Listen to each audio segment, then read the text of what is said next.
Bonjour à tous, bienvenue, c'est l'heure de Parlement Hebdo, bienvenue sur les chaînes parlementaires. À mes côtés, Céline Bittner. Bonjour Céline. Bonjour Mickaël. Et dans l'actu, cette semaine, après le choc des attentats, le gouvernement était attendu sur les propositions, des annonces, des moyens et des hommes. L'arsenal antiterroriste a été renforcé, l'armée parvient à sauver des postes, mobilisation également pour l'école, l'accent est mis sur la laïcité. Au total, plusieurs centaines de millions d'euros seront engagés.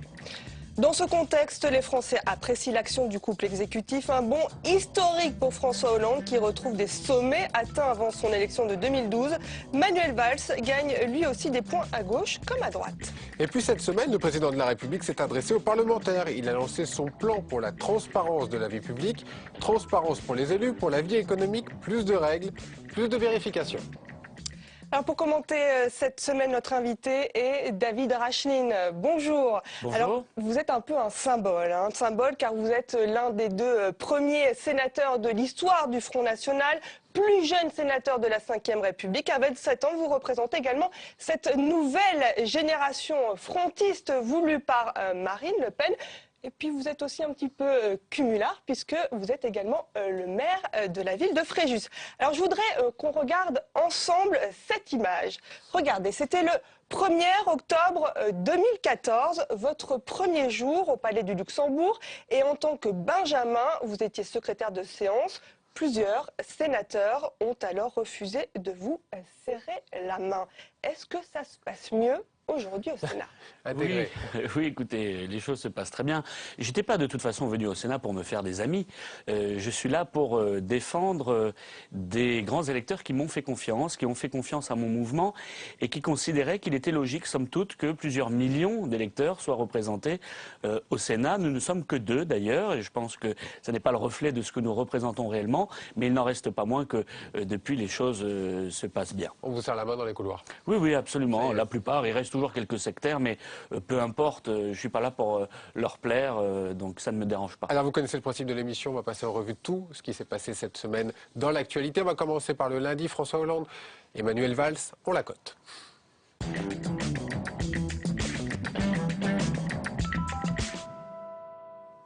C'est un bond de popularité record pour l'exécutif. 21 points pour le chef de l'État, 17 points pour Manuel Valls. Il récolte en fait les fruits de la gestion de la crise qui vient de se dérouler. Jean-Baptiste Daoulas. Le rebond est spectaculaire. D'après un sondage IFOP fiducial pour Paris Match, la cote de satisfaction de François Hollande gagne 21 points. À 40%, le président de la République n'avait pas atteint un tel niveau de popularité depuis février 2013. Regain de confiance également pour Manuel Valls, plus 17 points.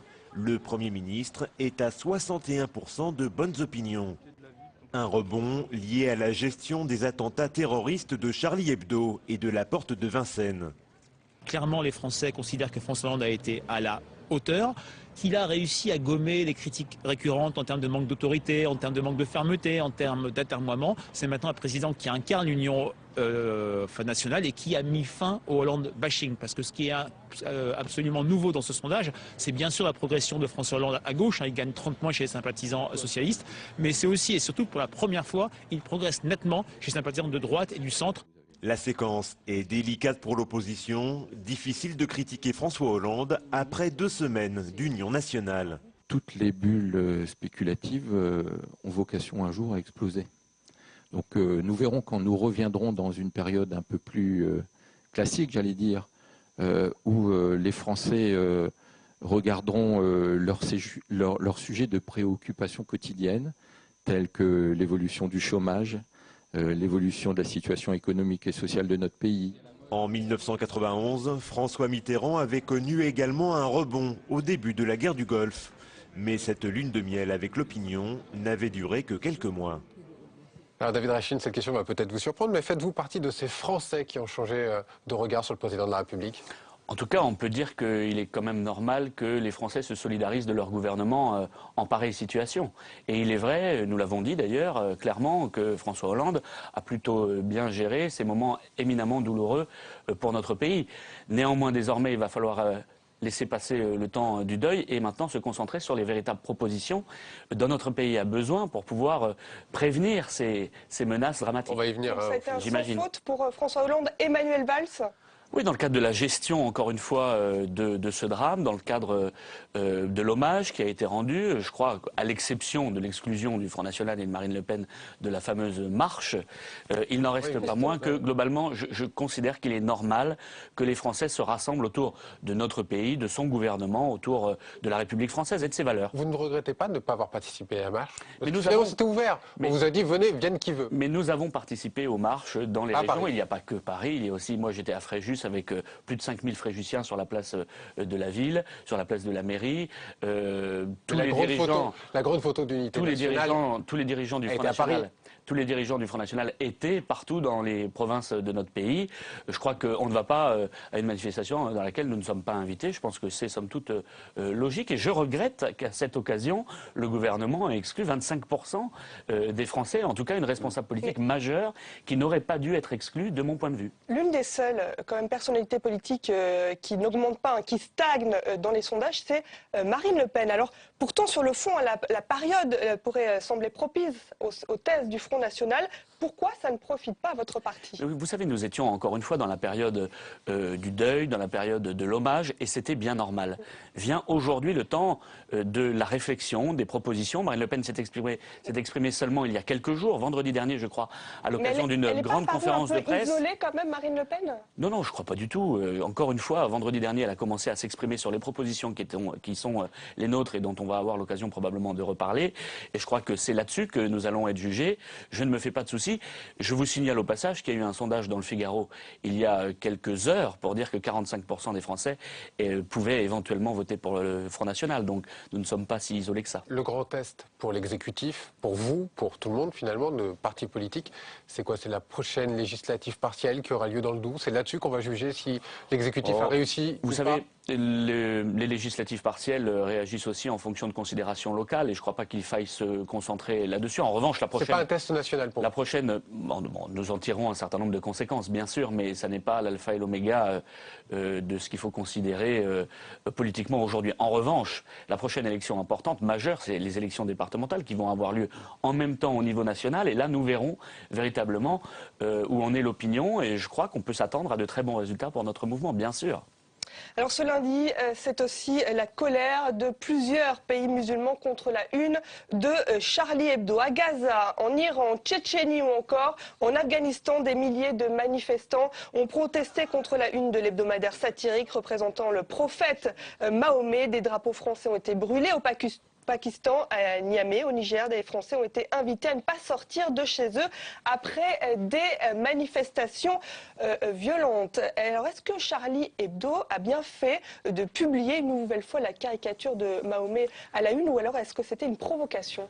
Vous savez, je crois que notre République, notre pays est attaché à la liberté d'expression et à ce titre, Charlie Hebdo peut publier ce qui lui plaît et ce qu'il a envie de publier.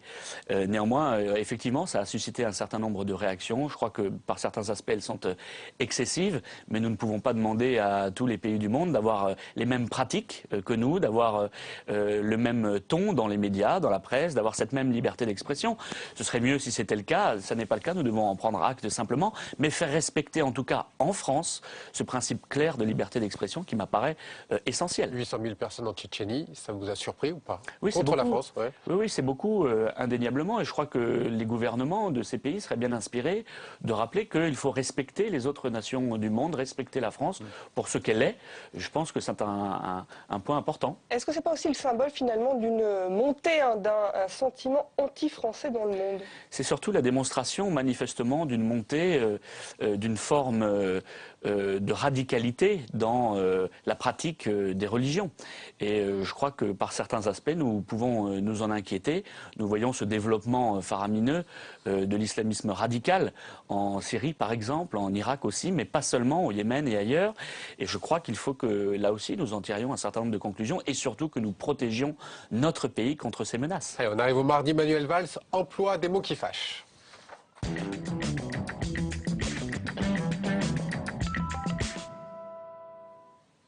C'est une formule choc. Lors de ses vœux à la presse, le Premier ministre a dénoncé un apartheid territorial, social, ethnique pour décrire la situation des banlieues. Une petite phrase qui a fait bien sûr beaucoup réagir Rim Benhammer. Près de 2 semaines après les attentats du 7 janvier, comment lutter contre la division de la société française? Comment rebâtir une unité nationale? Manuel Valls, lors de ses vœux à la presse, dresse un lourd constat. Oui, ces derniers jours ont souligné beaucoup des maux qui rongent notre pays ou des défis que nous avons à relever. La relégation périurbaine, les ghettos, ce que j'évoquais en 2005 déjà, un apartheid territorial, social, ethnique. Quelques heures plus tard, le Premier ministre répond à François de Rugy lors des questions au gouvernement avec la même gravité. Dire que, pour ce qui concerne l'école ou les quartiers, ou le sentiment de relégation ou de ségrégation, dire qu'il faudrait résoudre ces questions en quelques jours, en quelques semaines, n'aurait aucun sens. Nous ne répondrions d'ailleurs pas à l'exigence des Français. Aux 4 colonnes, le mot d'apartheid utilisé par Manuel Valls divise. Si on prend le mot apartheid pour ce qu'il veut dire, c'est-à-dire un développement séparé des gens au sein d'une même communauté nationale, c'est en partie ce qui est en cours en France. La politique d'apartheid en Afrique du Sud, c'était une politique qui visait à séparer les gens, à leur interdire à leur mettre toutes sortes de barrières dans la progression dans la société. C'est pas ce qu'a voulu la République française. François Hollande a chargé les 2 assemblées de réfléchir aux moyens de renforcer l'appartenance républicaine, notamment grâce au développement du service civique. Les 2 chambres ont jusqu'au mois de mars pour faire des propositions. Dire des choses fortes pour être entendu, c'est un peu la méthode que vous aussi vous pratiquez au Front National. Oui, en choisissant les termes que nous employons. Et surtout, moi, ce qui m'intéresse, c'est le fond des choses. Qu'est-ce qui fait que nous en sommes arrivés, en effet, par certains aspects, à une séparation entre Apartheid, communautés? Vous reprendrez ce mot? Je ne reprendrai pas ce terme. On peut parler, en revanche, de séparation dans un certain nombre de cas entre les populations. On peut parler de communautarisme.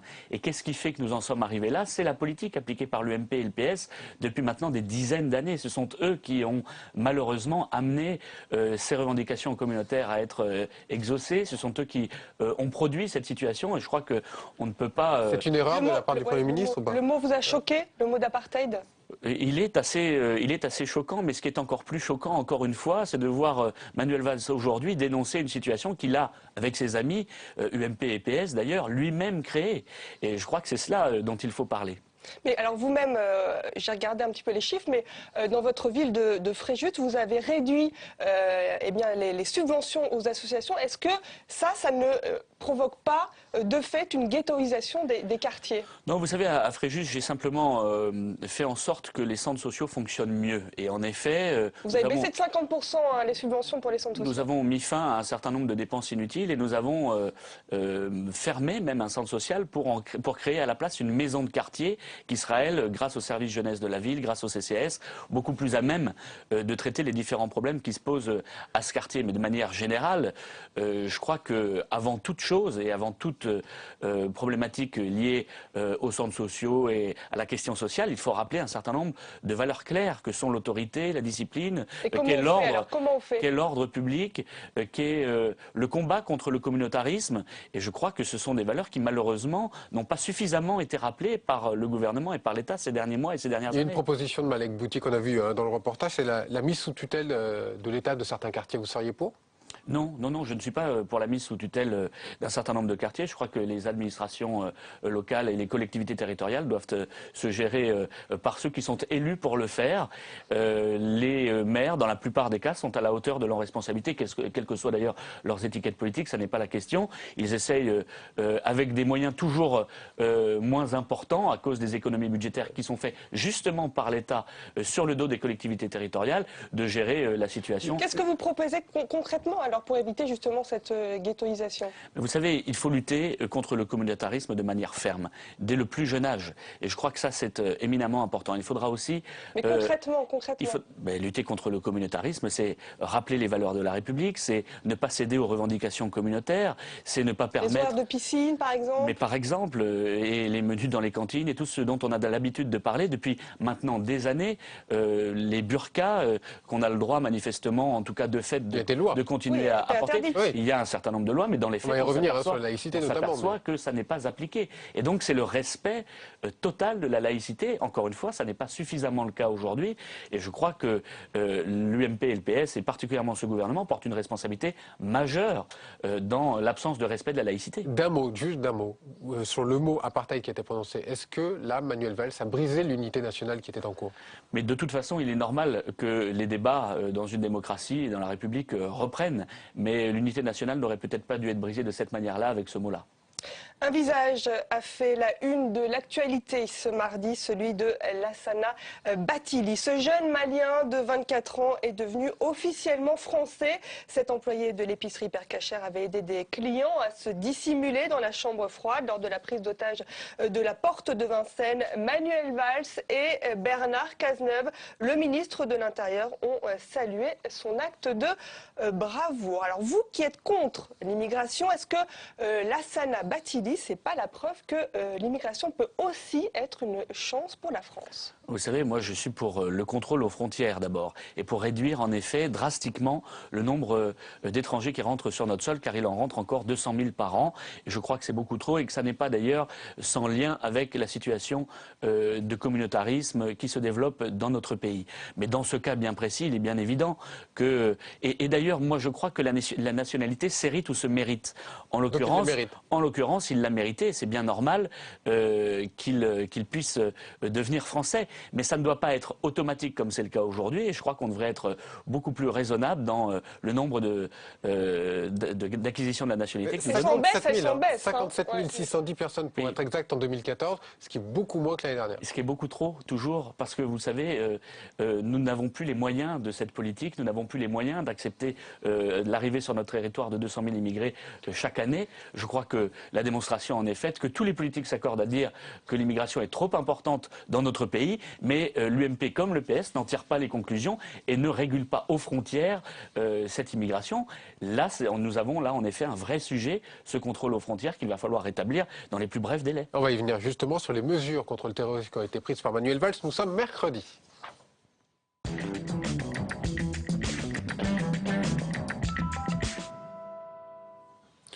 15 jours après, évidemment, les attentats qui ont ensanglanté Paris, les mesures étaient attendues. Manuel Valls a annoncé un renforcement considérable des moyens humains et matériels, un plan d'urgence pour lutter contre le djihadisme. Le détail avec Marie Brémaud. C'est un gouvernement uni derrière son Premier ministre qui est venu présenter l'ensemble des mesures pour lutter contre le terrorisme. Un gouvernement uni et entièrement mobilisé. Pour ce faire, des moyens importants sont débloqués. Ce sont 425 millions de crédits, d'investissement, d'équipement et de fonctionnement qui seront consacrés au cours des 3 prochaines années à ce plan de renforcement. 425 millions d'euros donc sur 3 ans pour surveiller près de 3000 personnes impliquées de près ou de loin dans des filières terroristes. Une enveloppe budgétaire qui permettra notamment de gonfler les effectifs de renseignement. 1400 emplois rien que pour le ministère de l'Intérieur, mais les effectifs seront également renforcés à la Défense, Bercy et à la Justice. D'ailleurs, dans le cadre de la lutte contre la radicalisation, 60 millions d'euros seront mobilisés et 60 aumôniers musulmans seront recrutés pour les prisons. Un fichier placé sous le contrôle d'un juge sera créé dans lequel seront obligatoirement inscrits toutes les personnes condamnées ou judiciairement mises en cause pour des faits de terrorisme. C'est donc un fichier spécial de personnes condamnées pour terrorisme qui va voir le jour afin de permettre leur surveillance. Quant à la peine d'indignité nationale qui fait débat, le Premier ministre n'a pas tranché. Il a dit ne pas vouloir agir dans la précipitation et a confié aux 2 assemblées le soin de formuler des propositions complémentaires. Est-ce que les mesures annoncées par Manuel Valls sont suffisantes pour lutter contre la menace terroriste ? Bien sûr que non. Et la véritable question est pourquoi ont-ils supprimé des postes de policiers et de gendarmes dans les 10 dernières années? Pourquoi les moyens des renseignements ne sont pas à la hauteur, ne sont plus à la hauteur de la situation? Pourquoi avons-nous fait des économies sur les moyens de l'armée depuis maintenant plusieurs dizaines d'années? Je crois que c'est ça la véritable question. Et évidemment qu'il nous faut renforcer les moyens de la police et de la gendarmerie dans des proportions considérables. Évidemment qu'il faut renforcer les moyens de l'armée et pas seulement faire cesser la baisse des moyens. Renforcer les moyens de l'armée, qui est dans une situation aujourd'hui dramatique. Où est-ce que vous faites les économies ailleurs, sur des ministères, partout? Il y a des centaines de milliers d'euros d'économies à faire. Si vous voulez, on pourra en rediscuter sur l'immigration, sur l'Union européenne, sur toute une série de sujets. Vous savez que dans ce domaine-là, les propositions, en tout cas de notre côté, ne manquent pas. Mais il y a un certain nombre d'éléments sur lesquels on ne peut pas transiger. Et je crois que malheureusement, pendant de trop nombreuses années, des économies ont été faites sur ces postes-là. Ça n'aurait jamais dû être le cas. Maintenant, d'urgence, il faut renforcer les moyens, je le disais, de la police, du renseignement, de l'armée, parce que nous le voyons bien, c'est indispensable. Et est-ce que sur le fond, vous seriez d'accord avec un Patriot Act à la française ?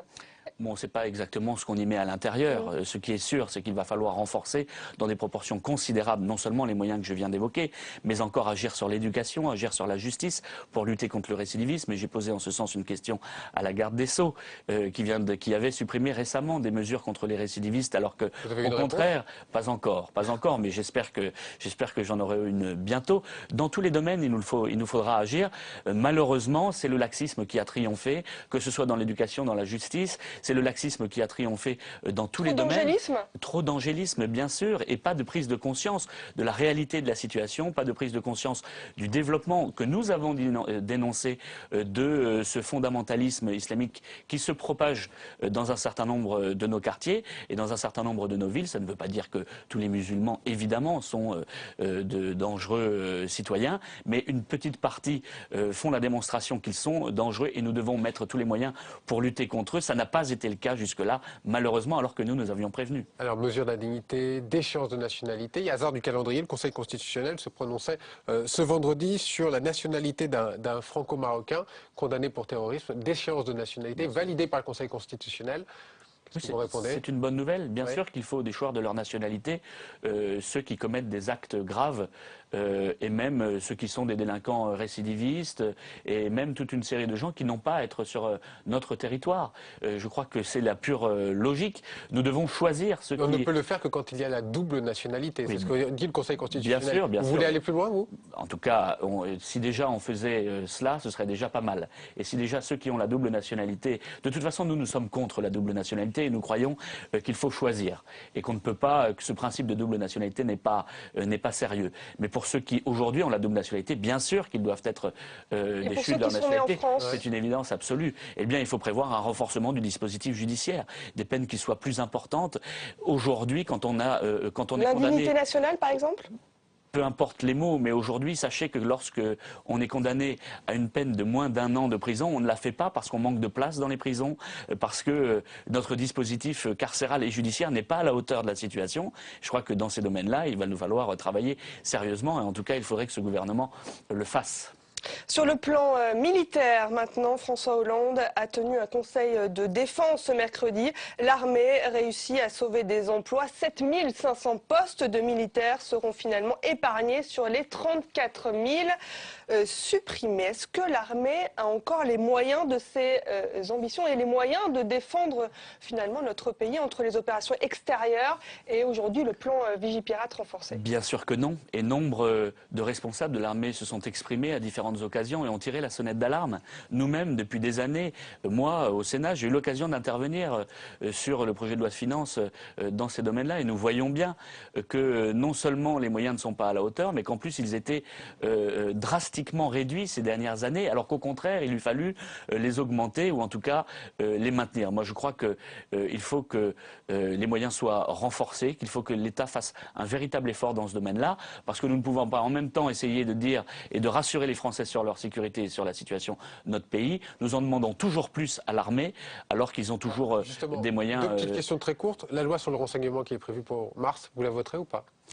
Écoutez, nous verrons ce que nous voterons. Nous irons dans le détail pour vérifier si les moyens sont à la hauteur de la situation. Ce qui est sûr, c'est que je suis partisan d'un renforcement très important des moyens et nous aurons l'occasion de faire un certain nombre de propositions, y compris au Sénat d'ailleurs. Service civique ou service militaire? Service militaire. Obligatoire? Service militaire pour 2, 3, pour quelques mois.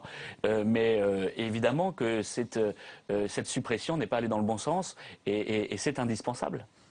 Jeudi, c'est l'école qui est en première ligne.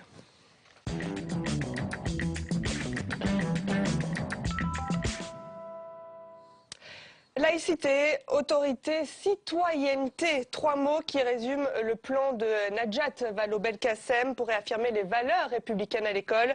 250 millions d'euros seront investis sur 3 ans. Les détails avec Marie Brémaud. On a laissé l'école, la communauté scolaire, les enseignants devenir le réceptacle de tous les maux de la société alors qu'elle devrait s'en protéger pour protéger chaque élève. Un constat d'échec mais la volonté de rectifier le tir. La ministre de l'Éducation a présenté les grandes lignes de son plan pour remettre les valeurs républicaines au centre de l'école. Ce sont 1000 formateurs aguerris qui seront formés sur la laïcité et l'enseignement moral et civique avant la prochaine rentrée scolaire. 1000 inspecteurs, professeurs, documentalistes ou chefs d'établissement qui seront formés pour répondre aux questions relatives à la citoyenneté, la laïcité et à la lutte contre les préjugés. Une journée de la laïcité sera désormais célébrée dans tous les établissements, chaque 9 décembre, journée anniversaire de la loi de séparation des églises et de l'État. Tous les établissements devront également participer aux commémorations patriotiques et mettre en place 2 nouveaux rendez-vous, la semaine de l'engagement et la semaine de la lutte contre le racisme et l'antisémitisme. Tout comportement contraire à ces règles fera l'objet d'un signalement systématique de la part de l'enseignant au directeur d'école ou chef d'établissement, et ces derniers seront invités à y donner suite systématiquement. Voilà donc le volet sanction de ce plan qui veut également asseoir l'autorité des professeurs. L'exécutif souhaite un recours plus systématique aux mesures de réparation et de responsabilisation, sorte de travaux d'intérêt généraux pour les élèves. Toutes ces mesures s'inscrivent dans le cadre d'un nouveau parcours citoyen du CP à la terminale. Au total, 300 heures d'enseignement moral et civique, mais également aux médias et à l'information. Des mesures consensuelles qui ont un coût, 250 millions d'euros sur 3 ans. Est-ce que c'est le bon moyen de réaffirmer la laïcité à l'école ou il faudrait aller encore plus loin ? Il faut aller plus loin, évidemment, et je crois que c'est dès le plus jeune âge qu'il faut lutter contre les communautarismes. Et nous avons dit, pour démontrer cela, qu'il fallait rétablir l'uniforme à l'école. Nous avons dit aussi qu'il était... la Marseillaise, chanter la Marseillaise, par exemple, à l'école. Bien sûr, ça c'est une bonne proposition, bien entendu. Les signalements dont on parle, qui vont être faits au rectorat, ça n'est pas suffisant. Il faut convoquer les parents systématiquement. Il faut signaler ça au procureur de la République, pas au recteur, même si ça n'est pas incompatible. À partir de quel âge ? Il faut des mesures. Les signalements, ça peut être n'importe Il faut des mesures, mais dès le plus jeune âge.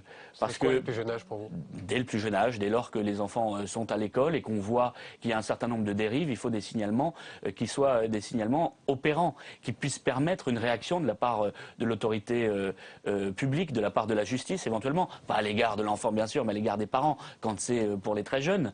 Je crois que c'est très important. On n'en fera pas l'économie et malheureusement, je crois qu'on ne va pas assez loin aujourd'hui dans ces domaines-là. Donc un manque d'autorité, selon vous, aujourd'hui, de la part du gouvernement, oui. à laisser faire au sein des écoles ? Et il faut aussi réapprendre dès le plus jeune âge l'éducation civique, il faut aussi peut-être un petit peu de morale à l'école.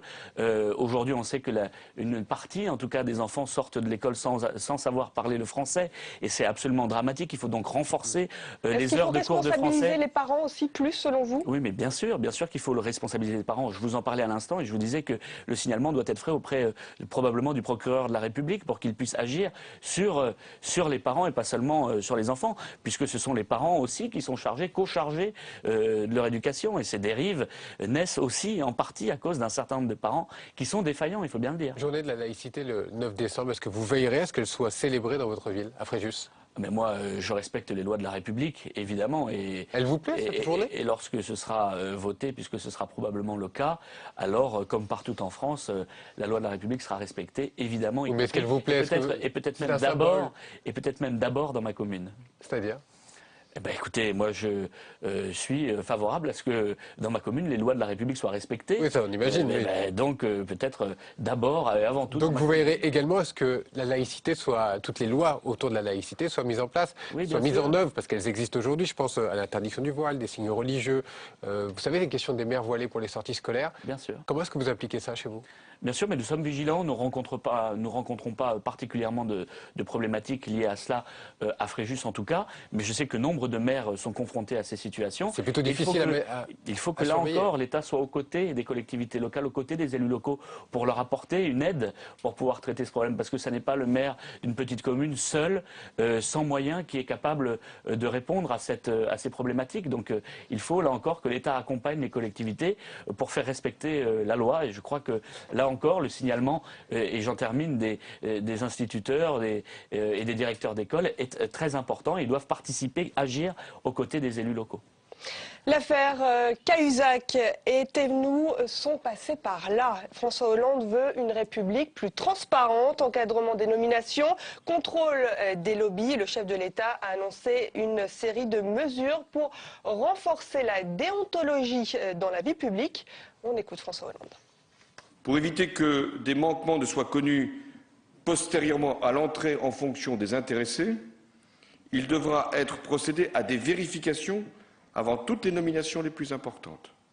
Je sais aussi que les assemblées travaillent sur des propositions par rapport aux candidatures aux élections. Ensuite, les nouvelles règles déontologiques seront étendues à tous les acteurs publics, fonctionnaires comme magistrats. Des projets de loi seront déposés au Parlement et seront bientôt inscrits à l'ordre du jour. Enfin, il faudra encore rendre plus claire la confection des lois et des règlements pour un meilleur encadrement des groupes de pression. Les lois se multiplient pour renforcer la transparence dans la vie publique et pourtant on a l'impression, en tout cas les Français ont l'impression que c'est un petit peu un vœu pieux. Est-ce que la République exemplaire voulue par François Hollande, c'est pour maintenant? C'est surtout un peu tard, parce que après le nombre d'affaires qui s'est, il faut bien le dire, multiplié depuis ces derniers mois, particulièrement au Parti socialiste, et ça ne sont pas les seuls d'ailleurs, puisque d'autres sont apparus au grand jour, particulièrement à l'UMP, je crois que c'était nécessaire, et donc évidemment qu'il faut aller vers davantage de transparence, c'est une évidence absolue, mais il y a aussi à faire dans le choix des hommes, et les mouvements politiques, y compris leur direction, devraient peut-être être davantage vigilants sur les gens qu'ils choisissent pour aller se présenter. La question, parce qu'au Front National aussi, il arrive d'avoir des affaires et des histoires avec des élus. Lesquels, par exemple? Je n'ai plus les souvenirs en tête, mais vous savez très bien qu'il y a eu des... C'est normal que vous n'en ayez pas en tête, parce que les affaires sont extrêmement rares. Dans la gestion municipale, contrairement à l'UMP ou au PS, à la différence d'ailleurs que nous, lorsqu'il y a une problématique avec un élu, nous nous en séparons immédiatement. Ça n'est pas toujours le cas du Parti socialiste, qui pendant des mois a gardé M. Cahuzac comme ministre, me semble-t-il. Il en est de même pour tous les élus qui ont été condamnés à différentes occasions. Madame Andrieux était encore récemment vice-présidente du conseil régional. Ce que vous préconisez, c'est de se séparer le plus vite possible de la personne qui a commis une faute. Alors, il faut envoyer un message clair, il faut que les partis prennent les responsabilités, qu'ils écartent les brebis galeuses, si on peut dire. Et encore une fois, il y a un vrai travail à faire dans le choix des hommes et des femmes qui nous représentent et qui sont les représentants de la République. Alors, j'ai regardé, j'ai cherché sur le site internet du Sénat. Votre déclaration de patrimoine n'a pas encore été publiée, vous venez d'arriver, mais est-ce que vous pensez que voilà, c'est ce genre d'exemples ou de procédures qui peuvent aller dans la bonne voie? Est-ce que vous êtes prêt à nous dire, par exemple, l'état de votre patrimoine aujourd'hui sur ce plateau? Oui, mais vous savez, à 27 ans, il est quasiment inexistant. On va dire la vérité. Donc, par conséquent, j'ai pas du tout de problème avec ça. J'ai envoyé, évidemment, le document en question qui sera publié, je pense, dans les prochains jours, dans les prochains mois. C'est pas moi qui gère ça. Mais moi, j'ai pas du tout de difficulté avec ça. Et je pense que chacun peut publier son patrimoine si ça vous paraît indispensable. Mais le véritable problème, c'est de savoir si on s'enrichit grâce au mandat qui est le nôtre. C'est ça le vrai problème. Et je pense que c'est là-dessus que nous devrions agir, en tout cas avoir des vues. Allez, on en vient tout de suite à notre nouvelle rubrique de Parlement Hebdo, c'est la loupe du scan.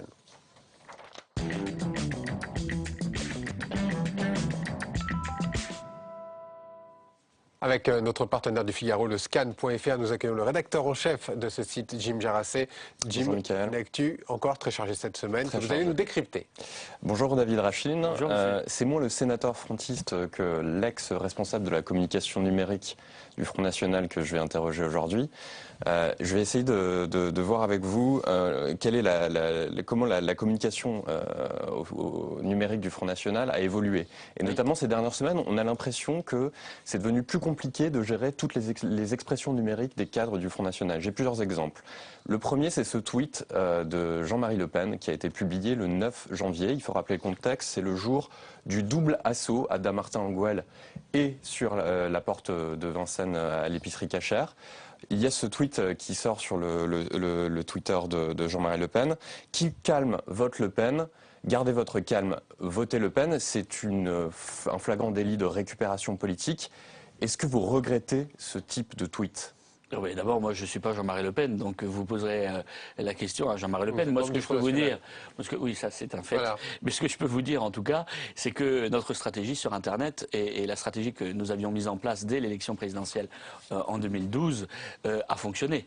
Nous sommes le premier parti politique sur Internet. Nous avons une efficacité record dans ces domaines-là et nous n'avons pas de difficultés majeures. En l'occurrence, ce tweet, est-ce qu'il était dans une ligne de communication consciente du Front National ? Vous savez, c'était quelque chose de volontaire ? La ligne de communication qui a été la nôtre, c'est celle qui a été développée par Marine Le Pen pendant ces semaines difficiles pour notre pays. Jean-Marie Le Pen a sa liberté de ton, il est habitué à en user, d'ailleurs, il faut bien le dire, et c'est sa responsabilité. Mais ce qui est certain, c'est que la ligne du mouvement politique, la ligne stratégique, l'orientation claire, c'est Marine Le Pen qui la fixe, et je crois qu'elle a eu l'occasion de le faire, et c'était parfaitement clair. Autre exemple. Alors, autre exemple, cette vidéo de l'eurodéputé Aymeric Chauprade, dont on parle beaucoup cette semaine, et on va en regarder quelques extraits tout de suite. On nous dit qu'une majorité de musulmans est pacifique. Certes, mais une majorité d'Allemands l'était avant 1933 et le national-socialisme allemand. Une majorité de Russes, de Chinois, de Khmers était pacifique avant qu'ils ne réalisent d'abominables crimes au nom du communisme. Marine Le Pen s'est désolidarisée d'Aymeric Chauprade en interdisant aux cadres du Front National de diffuser cette vidéo. Pourtant, Marion Maréchal Le Pen s'est fendue d'un petit tweet pour diffuser cette vidéo. Alors, on a l'impression qu'il y a deux camps un peu qui se dessinent au sein du Front National. Dans quel camp vous situez-vous, Vous savez, moi, je ne suis pas là pour commenter le tweet de tel responsable politique. C'est des vraies affaires politiques. Ça prend une ampleur politique cette semaine. La réalité, c'est la suivante. Marine Le Pen a été élue avec 100% des voix au dernier congrès. C'est elle qui fixe la ligne, c'est elle qui fixe le cap politique du Front National. Elle a eu l'occasion de dire qu'elle était en désaccord avec une partie, en tout cas, de la vision d'Aymeric Chauprade. Les choses sont donc éminemment claires. Le Front National, sa ligne, a été rappelée par la présidente. Une seule ligne. Et il n'y a qu'une seule ligne au Front National, c'est extrêmement clair. Et moi, je suis, en l'occurrence, sur la ligne du Front National et seulement sur celle-là. A toujours sa place au Front National aujourd'hui. Mais encore une fois, c'est à lui de nous dire si, et je crois d'ailleurs pouvoir dire que à 95%, il est d'accord avec la ligne de Marine Le Pen et avec la ligne stratégique, politique qui est celle de notre présidente. Il faut, encore une fois, un petit peu de discipline dans un mouvement. Il faut respecter une forme d'autorité, on en parlait tout à l'heure, mais dans un parti politique, c'est valable aussi. Et donc, il est normal que Marine Le Pen remette de l'ordre quand c'est nécessaire. Une polémique a également éclaté dans votre ville de Fréjus. Oui, vous avez pris la décision en décembre, je crois, de supprimer l'abonnement de la Médiathèque à plusieurs quotidiens nationaux, dont Libération et Le Figaro. Alors vous invoquez des choix budgétaires, hein, c'est tout à fait compréhensible et vous avez le droit en tant que maire de faire ça. Mais vos opposants locaux ont organisé une manifestation pour dénoncer une atteinte au pluralisme de la presse. Oui. Est-ce que vous n'avez pas regretté cette décision après les attentats qui ont frappé la rédaction de Charlie Hebdo? Non, vous savez d'ailleurs, les adversaires politiques du Parti Socialiste qui étaient présents ce jour-là étaient 10. Et l'immense majorité des Fréjusiens a bien compris que ce n'était pas le maire de Fréjus qui avait fait ce choix. Il y avait un budget acquisition journaux de 11 000 €, il est passé à 7 000 €. Dans le cadre des économies, j'ai désendetté la commune qui était la 5e commune la plus endettée de France de 8,5 millions d'euros sur la première année. Il y a beaucoup de collectivités, peut-être qu'il ferait bien de s'en inspirer.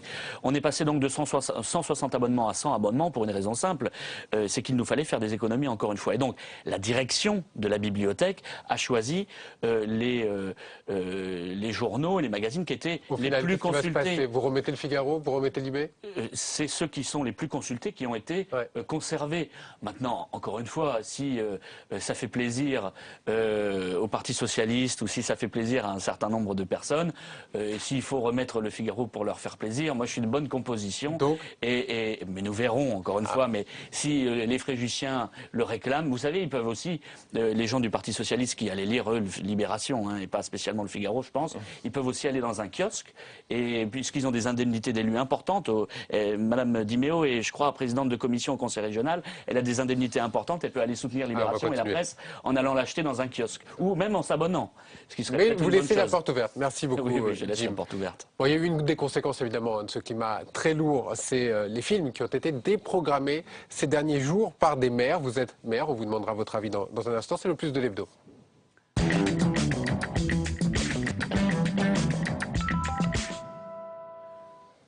Pour l'un de ces films, l'histoire raconte la conversion d'un jeune Français de tradition musulmane au catholicisme. Pour l'autre, l'arrivée des islamistes à Tombouctou. Deux films qui ont été déprogrammés dans certaines villes. C'est raconté par Simon Barbary. Le seul Dieu qui me touche, c'est Jésus-Christ, le Fils de Dieu. Un jeune musulman qui se convertit au christianisme, le sujet est sensible, c'est celui du film L'Apôtre, réalisé et produit par Cheyenne Caron. Un mini-budget, 50 000 €, une diffusion plus que discrète, moins de 10 salles en France, et pourtant la Direction générale de la sécurité intérieure a vivement conseillé la déprogrammation du film dans une salle de cinéma nantaise. Un risque d'attentat est évoqué, la projection est annulée. Que sais-tu au juste de Jésus? Qui est-il pour toi vraiment? Même message à un cinéma de Neuilly-sur-Seine, mais cette fois-ci la projection est reportée à la mi-avril. Des précautions compréhensibles, mais en contradiction avec les nombreux messages sur la liberté d'expression distillés dans la sphère publique depuis les attentats de Charlie. Bien loin de la provocation, L'Apôtre est un film foncièrement pacifiste où peu à peu, catholiques et musulmans avancent vers une compréhension mutuelle. Timbuktu d'Abderrahmane Sissako a lui aussi été déprogrammé à Villiers-sur-Marne. Le maire UMP, Jacques-Alain Benisti, a cru que le film sélectionné au dernier festival de Cannes faisait l'apologie du terrorisme. Peut-être aurait-il dû voir l'œuvre avant, car elle en est tout le contraire.